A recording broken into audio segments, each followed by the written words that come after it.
بسم اللہ الرحمن الرحیم۔ میں ہوں طاہر محمود جلال اور آپ دیکھ رہے ہیں جے نیوز۔ تازہ بلیٹن کے ساتھ حاضر ہیں۔ آج صبح 10 بجے آزاد کشمیر کی تحصیل برنالہ میں طاہر محمود جلال نے اپنی ٹیم کے ساتھ بازار کا دورہ کیا۔ مختلف گوشت والے، سبزی والے، مرغی والے اور پھل والوں کو چیک کیا گیا۔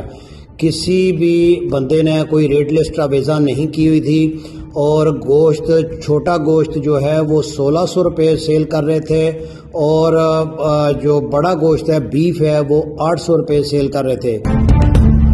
مرغی کا ریٹ 500 روپے تھا، لیکن وہاں پہ کسی نے ریٹ لسٹ آویزہ کی تھی اور کسی نے ریٹ لسٹ نہیں لگائی تھی۔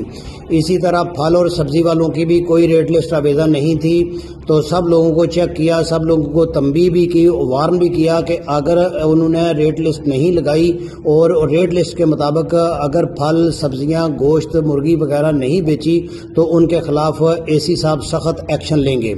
اس کے بعد طاہر محمود جلال اور طاہر منظور اپنی ٹیم کے ساتھ اے سی صاحب سے ٹائم کر کے مزمل حسین انجرا تحصیل برنالہ کے جو اے سی صاحب ہیں ان سے میٹنگ کی کچہری میں۔ ان سے ملاقات کے بعد ان کو ساری صورتحال سے آگاہ کیا اور جتنی ویڈیوز اور فوٹوز جو ہیں وہ بنائی تھی گوشت والوں کی، مرغی والوں کی، وہ ساری جو ہے ان کو پرووائڈ کی۔ ان کے ساتھ کافی ڈیٹیل ڈسکشن ہوئی۔ ان کو اس چیزوں سے آگاہ کیا گیا کہ غریب عوام کا جی بھر کے استحصال کیا جا رہا ہے۔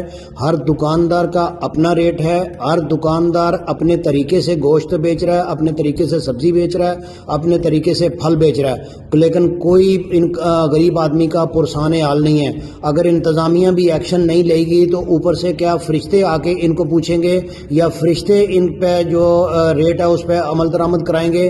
تو خدا کے لیے خدارہ انتظامیہ سے ہم نے ریکویسٹ کی کہ خدارہ آپ باہر نکلیں، آپ آفس میں کم بیٹھیں اور فیلڈ میں نکلیں جس کی بدولت غریب عوام کو کوئی ریلیف مل سکے۔ تو ہم نے انتظامیہ کو اشور کیا، ہم نے انتظامیہ کو یقین دلایا کہ ہماری صافی حضرات کی ٹیم آپ کے ساتھ ہوگی۔ انشاءاللہ تعالی ہم وقتاً فوقتاً آپ کو پیٹرول پمپس کے جو فراڈ ہیں ان کو اور سبزی والوں کے، دودھ والوں کے، سب کا فراڈ جو ہے اسے ہم وقتاً فوقتاً آگاہ کرتے رہیں گے، لیکن ایکشن چونکہ انتظامیہ نے لینا ہے، ہمارے پاس کوئی قانونی جواز نہیں بنتا کہ ہم ایکشن لیں یا ہم کسی کے ساتھ زور زبردستی کریں۔